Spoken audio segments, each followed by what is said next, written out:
안녕하십니까. 권재원의 교육 톡톡 7월 이야기입니다. 네, 일단 이젠 좀 익숙해진 것 같아요. 시작하기 전에 구독, 좋아요, 공유 꼭 부탁드립니다. 저희 실천교육교사 모임 구독자 수가 1000명이 넘어서 언제든지 모바일로 실시간 스트리밍을 할 수 있게 되는 그날을 꼭 기다리겠습니다. 네, 7월 하면 생각나는 게 뭔가요? 네, 기말고사죠. 한창 기말고사고 지금 아이들이 오전에 시험을 치고 떠나간 오후에 텅 빈 교실에서 지금 이걸 찍고 있습니다. 네, 그리고 또 7월 하면 생각나는 게 뭘까요? 네, 그렇습니다. 여름방학입니다. 작년에는 이제 코로나 때문에 개학을 늦게 해가지고 여름방학이 거의 없다시피 했죠. 그러니까 이제 되찾은 여름방학이 되겠습니다. 그런데 이 여름방학을 되찾은 선생님들의 마음은 그렇게 상큼하지만은 않습니다. 언제부턴가 모르겠는데 갑자기 방학이라고 하는 거를 굉장히 죄책감을 느끼게 만드는 풍토가 생겼어요. 제가 처음에 발령받았던 90년대 때는 그런 거 없었습니다. 물론 2000년대 때도 그런 거 없었습니다. 이게 왠지 이게 2010년대 이후에 그런 이상한 풍토가 생긴 것 같아요. 그래서 야, 너희 방학이 있잖아, 이 한마디로 모든 것들을 다 뒤집어 씌우려고 하는, 혹은 너희는 방학이 있잖아, 이 한마디로 온 세상의 모든 잘못된 것에 대한 책임을 다 짊어지고 죄책감을 느끼면서 쉬어도 쉬는 게 아닌 것처럼 느끼게 만드는 그런 분위기가 있는 것 같습니다. 그런데 저는 여기서 다른 이야기를 좀 드리고 싶습니다. 네, 선생님은 학생들을 무엇으로 가르치십니까? 똑똑 바르게 교과서에 나와 있고 교육과정에 나와 있는 그것을 똑똑 바르게 가르치는 그런 선생님을 우리는 훌륭한 교사라고 합니까? 아니면 자신의 삶을 기울여서 가르치는 그런 선생님을 훌륭한 교사라고 합니까? 네, 예전에는 분명히 교과서에 나오는, 교육과정에 나오는, 아니 그냥 닦아놓고 말해가지고 시험에 나오는 그러한 내용을 똑똑 부러지게 가르치는, 그래서 머릿속에 쏙쏙 집어넣는 그런 선생님을 잘 가르친다라고 이야기했던 적이 있는 것 같습니다. 그런데 요즘 맨날 요구하는 게 뭡니까? 시험 바보 그러지 않습니까? 시험 점수는 높은데 실제 삶에서는 무력하기 짝이 없는 그런 사람들 좀 그만 만들어내라. 시험 점수는 높은데 무엇 하나 새로운 아이디어 꺼내내지 못하는 그러한 둔중한 사람들은 그만 좀 내놔라. 그러면서 그 책임을 또 학교에다가 미루고 있습니다. 기업은 대학에다가 창의적인 인재가 안 나온다고 타박을 하고, 대학은 초중고에다가 창의적인 인재를 왜 안 가르치고 입시 경쟁 시험 위주로 수업을 하느냐, 왜 주입식 수업을 하느냐 이러고 타박을 합니다. 자, 그러면 주입식, 시험 이런 걸 벗어나는 교육을 하려면 어떻게 해야 될까요? 네, 가르치는 사람 자신이 그 틀을 벗어나야 됩니다. 자, 가르치는 사람 자신이 그 틀을 벗어나려면 어떻게 해야 될까요? 그렇습니다. 선생님들의 교사의 삶의 범위와 폭과 깊이가 더 넓어져야 됩니다. 언제요? 그렇죠? 언제요? 안타깝게도 우리나라 학교는 교사가 되기가 굉장히 어렵습니다. 그렇기 때문에 일단 교사가 되기까지 그 과정에서 삶의 다양한 측면을 맛보고 들어오기가 좀 어려운 게 현실입니다. 치열한 입시 경쟁을 뚫어야 하고요. 입시 경쟁이 끝난 다음에는 또 치열한 임용 경쟁을 뚫어야 합니다. 이거 다 뚫고 나서 이제 교사가 됐습니다. 그리고 나서는 얼마나 그 삶이 단조롭습니까? 늘 20평 교실 안에 있으면서 학교집을 왕복을 합니다. 다른 업직종처럼 출장을 나가가지고 다양한 사람과 만날 기회도 없습니다. 그렇게 해서 결국은 아이와 학교와 집 말고는 경험한 게 없는 그런 상태에서 30되고 40되고 그래가지고서야 무슨 삶을 기울여가지고 창의적인 인재를 길러내겠습니까?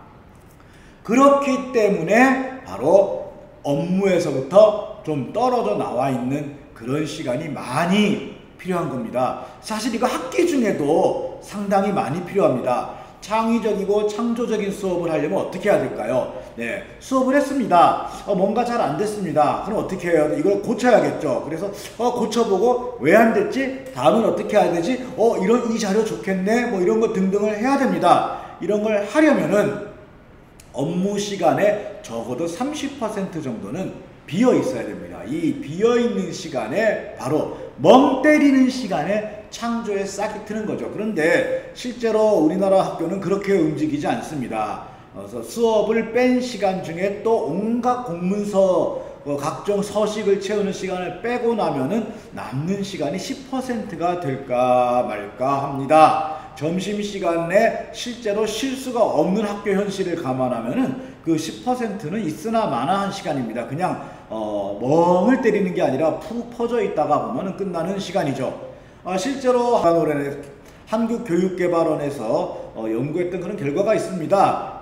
교사의 그 업무 시간에 대한 그 연구를 한 결과가 있는데 그게 한 85%가 가동률이 있다고 합니다. 그러면서 당시 연구진은 전문직이 근무 시간의 80% 이상을 무엇인가 일을 하고 있느라고 주어진 일을 하고 있느라고 보내면은 실제로 그 사람이 전문직으로서의 자기갱신은 불가능하다. 라고 이렇게 결론을 내리고 있습니다. 옛날에는 그게 뭐 어쨌든 상관없었을 수 있습니다. 아니 뭐 선생 교과서만 딸딸 외우게 시키는 건데 뭔 놈의 자기갱신이야 뭐 이렇게 얘기할 수도 있겠죠. 바로 그 시대의 흔적입니다. 근데 지금은 그러지 말라면서요. 그러면 그걸 언제 하란 말입니까? 그랬더니 이런 대답을 하는 사람이 있습니다. 자기개발은 집에 가서 해라. 아니 똑같은 사람인데 왜 누구는 자기개발을 근무시간 바깥에서 하라고 합니까? 그건 말이 안 되는 얘기죠. 그래서 가능하면 근무시간 중에도 현재 진행되고 있는 것들을 끊임없이 피드백할 시간이 필요하고요. 그 다음에 조금 롱텀 장기적으로 자기갱신을 하거나 혹은 장기적으로 자신의 실천을 돌아보거나 혹은 장기적으로 뭔가 창조적인 생각을 끌어내기 위한 긴 텀의 시간도 반드시 필요한 겁니다. 특히 출퇴근을 할 때는 할 수 없는 어떤 다양하고 폭넓은 삶의 경험을 할 수 있는 그런 시간도 필요한 거죠. 그거를 뭐 관광이라고 표현하기도 할 수 없습니다. 그 관광과 경험의 확대는 사실은 손바닥의 양면 아니겠습니까? 어떻게 보면은 관광이고 어떻게 보면 경험의 확대죠. 물론 저는 단지 쇼핑을 위해서, 단지 휴양을 위해서 장기간 방학 중에 여행을 다니고 이러는 거는 바람직하지 않다고 생각합니다. 하지만은 교사가 견문을 넓히고 자신의 삶의 폭을 넓히기 위해 가지고 다양한 군데를 돌아다니는 거는 누가 뭐래도 할 말 없는 겁니다. 더구나 연가라는 게 있지 않습니까? 선생님들은 연가를 쓸 수가 없습니다. 이 정도 연식이 되면은 1년에 20일 이상을 쓸 수 있게 되는 연가인데 그거를 내가 쓸 수 있는 기간에 못 쓰고 주어진 1년의 특정한 기간에만 써야 된다. 이렇게 기간을 제한한다면은 그 기간이 제한된 것 때문에 약간의 할증도 좀 들어가야 되지 않겠습니까? 그래서 연가 20일에 한 50% 할증을 넣으면요 그냥 웬만하면 방학 다 포함되는 겁니다. 그러니까 저는 이렇게 생각합니다. 방학 중에 아무것도 안 하고 그냥 쉬어도 됩니다.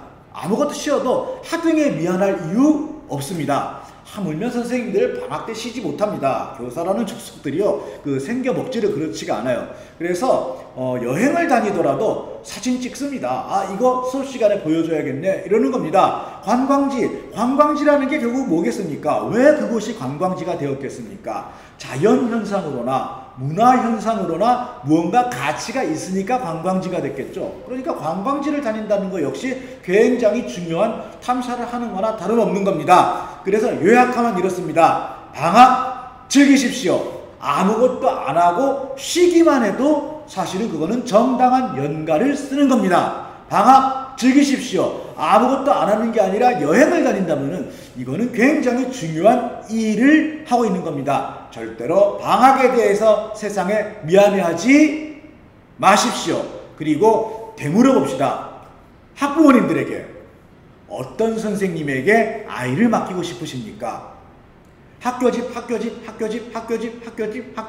평생 이렇게 살았던 선생님과 전국 방방곡곡 혹은 세계 여기저기를 두루두루 다녀서 여러 나라 말도 할 줄 알고 이 나라 저 나라 풍물도 다양히 경험한 그런 선생님, 어떤 선생님에게 아이를 맡기고 싶으십니까? 당연히 두 번째라고 대답할 겁니다.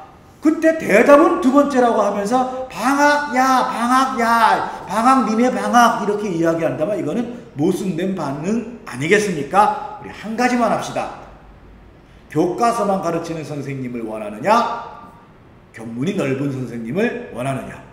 만약에 앞을 원한다면은 교과서만 가르치는 선생님이 원한다면 우리 그냥 두 손 들고 네 죄송합니다. 그리고 방학 때 집에 콕 처박혀가지고 네 교과서만 연구할게요. 그러나 견문이 넓은 선생님을 원한다라고 대답하신다면 네, 우리는 방학 때 원 없이 돌아다닐 겁니다.